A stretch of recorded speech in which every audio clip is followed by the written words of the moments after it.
स्वागत है आप सभी का इलीगल सीरीज के पार्ट 6 में। और आपने डिस्क्लेमर पढ़ के आइडिया तो लगा लिया होगा कि भाई सीरीज में चल क्या रहा है, लेकिन जो बच्चे इस पार्ट में डायरेक्टली आए हैं आपको मैं बता दूं, हर पार्ट में बेटा 3 ऐसे सवाल कराता हूं। और ये 3 सवाल का वादा क्या है, एक तो ये सवाल तुमको डायरेक्टली आते हुए भी दिखाई देंगे, और जैसा मर्जी सवाल आ जाए तुम्हारे सेट में बोर्ड एग्जाम में बेटा, तुम पक्का वो सवाल सॉल्व करने लायक बन जाओगे अगर तुम ये इलीगल सीरीज को एंड टू एंड देखते हो। तो मेरा वादा ना एक लेवल ऊपर है। मैं ये नहीं बोलता ये सवाल फंसेंगे, मैं ये बोलता हूं ये सवाल फंसेंगे, प्लस जो सवाल आएंगे वो तुम पक्का बेटा बना कर आओगे।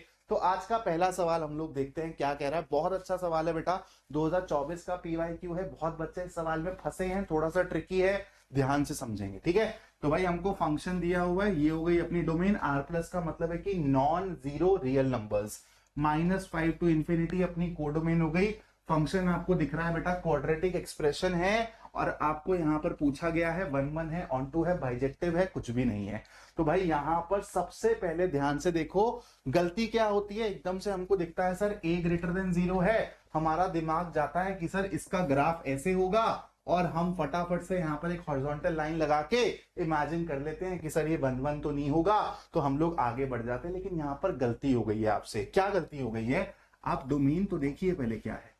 डोमेन है आपका आर प्लस, यानी कि नॉन जीरो रियल नंबर्स। तो आपको सबसे पहले बेटा ये जो मिनिमा वाला पॉइंट है ना, ये इसके बारे में सोचना चालू करो, वरना तुम बेटा सिंपली 1 1 के लिए ये वाला गेम भी खेल सकते हो, ठीक है। ये वाला गेम सबको खेलना आता है बहुत इजीली, इस वाले सवाल में भी तुम खेल लोगे। इसलिए मैं ये नहीं सिखा रहा, मैं कुछ नया सिखा रहा हूं। तो आप लोगों को पता होना चाहिए बेटा, चाहे आपका अपवर्ड्स पैराबोला हो चाहे आपका डाउनवर्ड्स पैराबोला हो, ये आपके मिनिमा या फिर मैक्सिमा के अबाउट सिमेट्रिक होता है। ये मैंने आपको बहुत पहले बता रखा है बेटा। तो आपको पता होना चाहिए कि ये यहां पर बेटा a ग्रेटर देन 0 है, तो ये अपवर्ड्स पैराबोला होगा, और ये मिनिमा कहां आता है, x is equal to -b/2a पे। अगर ये रिजल्ट याद नहीं है बेटा, तो आप यहां पर f' करिए, 0 से इक्वेट करिए, आपको x -b/2a ही मिलता है। तो -b/2a की वैल्यू यहां से निकालेंगे तो क्या आएगी, -6/18, यानी कि -1/3। तो अब एक बात बताओ, यहां पर ऐसे एक वर्टिकल लाइन इमेजिन करो, आपको इस फंक्शन का ग्राफ सिर्फ और सिर्फ 0 से इंफिनिटी तक देखना है। ये है बेटा आपका -1/3। तो मतलब मान लो कहीं यहां आ रहा होगा बेटा x इज इक्वल टू 0, इसके राइट में ही देखना है सिर्फ। तो इसके राइट में ये सिर्फ 1 1 ही दिख रहा है ना, तो मतलब ये 1 1 है बेटा गिवन डोमेन के अंदर। अब आ जाओ ऑन टू पे। ऑन टू के लिए क्या चेक करेंगे बेटा, देखते हैं मिनिमम वैल्यू क्या होगी, ठीक है। तो अब देखो मिनिमम वैल्यू आपको पता चल रही है -1/3 पर आ रही है, लेकिन ये हमारा डोमेन वाला पॉइंट नहीं है। हमारा चालू कहां से होगा बेटा, 0 से चालू होगा। अगर आप यहां पर 0 डालोगे तो आपको -5 ही आता हुआ दिखाई देगा।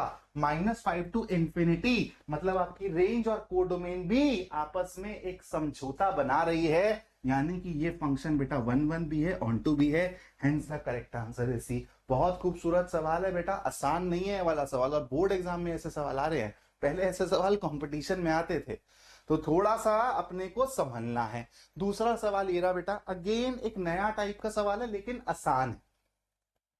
कॉट स्क्वायर के अंदर कॉसेक इनवर्स है, साइन स्क्वायर के अंदर कॉस इनवर्स है। तो आपको यहां पर बेटा हिट करेगा कि अगर मैं इसको कुछ बोल देता हूं, मान लो थीटा, और इसको मैं बोल देता हूं अल्फा, ठीक है। तो ये बेटा कॉट स्क्वायर थीटा, ये हो गया साइन स्क्वायर अल्फा। अब थीटा आपका कॉसेक इनवर्स की टर्म्स में है, अल्फा आपका कॉस इनवर्स की टर्म्स में है। तो एक बात बताओ, कॉट स्क्वायर थीटा को आप लिख सकते हो, आइडेंटिटी है ना कॉसेक और कॉट को रिलेट करती हुई, आपको याद आ रहा होगा क्या sir, 1 + cot square alpha is equal to cosec square alpha. तो यहां पर एक काम करो, कॉट स्क्वायर थीटा को लिख दो cosec square theta -1 plus sine square alpha को लिख दो 1 - कॉस स्क्वायर अल्फा, ठीक है। जो आपने अल्फा और थीटा अज्यूम करा था उनकी वैल्यूज डाल दो। कॉसेक स्क्वायर थीटा की जगह आ जाएगा बेटा cosec inverse 3 -1 +1 minus cos square alpha की जगह क्या आ जाएगा, तुमको समझ आएगा क्या गेम खेला है। और ये हिंट कैसे मिला है बेटा, ऐसे नहीं है कि बस रट लेना है, नहीं, लॉजिक समझो। यहां पे कॉसेक इनवर्स देखा, कॉट और कॉसेक में रिलेशन दिमाग में आया, साइन और कॉस इनवर्स का रिलेशन दिमाग में आया, मेरे को पता चला मैं अपनी ट्रिग्नोमेट्रिक आइडेंटिटीज यूज करके इसको सिंप्लीफाई कर सकता हूं। अब बेटा ये कॉसेक स्क्वायर कॉसेक इनवर्स 3 क्या है, ये स्क्वायर क्या होता है, होल का ही तो स्क्वायर होता है। तो कॉसेक इनवर्स 3 का होल स्क्वायर करना है आपको, तो यहां से 3 का स्क्वायर आएगा आउटपुट, यानी कि 9 ये गया। यहां से क्या आएगा बेटा, कॉस इनवर्स 1/3 है यहाँ पर, तो यहाँ पर आ जाएगा आपका -1/3 का होल स्क्वायर, यानी कि -1/9। तो ये हो जाएगा बेटा आपका 80/9 will be the correct answer. समझ आया, ऐसा सवाल आएगा तो बन जाएगा एग्जाम में। चल एक और सवाल की तरफ बढ़ते हैं बेटा। Again a very very crucial सवाल, वेरी वेरी इंपॉर्टेंट सवाल। मैंने आपको बोला है किंग्स प्रॉपर्टी पे सवाल आएंगे ही आएंगे, लेकिन ये एक थोड़ा सा अलग सवाल है। यहां पर आपको थोड़ी सी ब्रेकिंग करनी पड़ी, और ऐसा सवाल आपकी एनसीईआरटी में भी है, तो बहुत ज्यादा चांसेस है ऐसे सवाल के आने के। तो भाई हम लोग क्या करेंगे, सबसे पहले यहां पर log 2 cos x है, या 2 cos x मेरे को अच्छा नहीं लगता बिल्कुल भी, तो इसको मैं log a plus log b से तोड़ दूंगा। देखो ठीक है, तो मैंने करा क्या, मैंने i को लिख दिया ऐसे 0 से लेके π/2 log sin x minus log 2 minus log x। ठीक है, किसी को कोई दिक्कत परेशानी, log a b is equal to log a plus log b, minus sign था तो दोनों के साथ खुल जाएगा।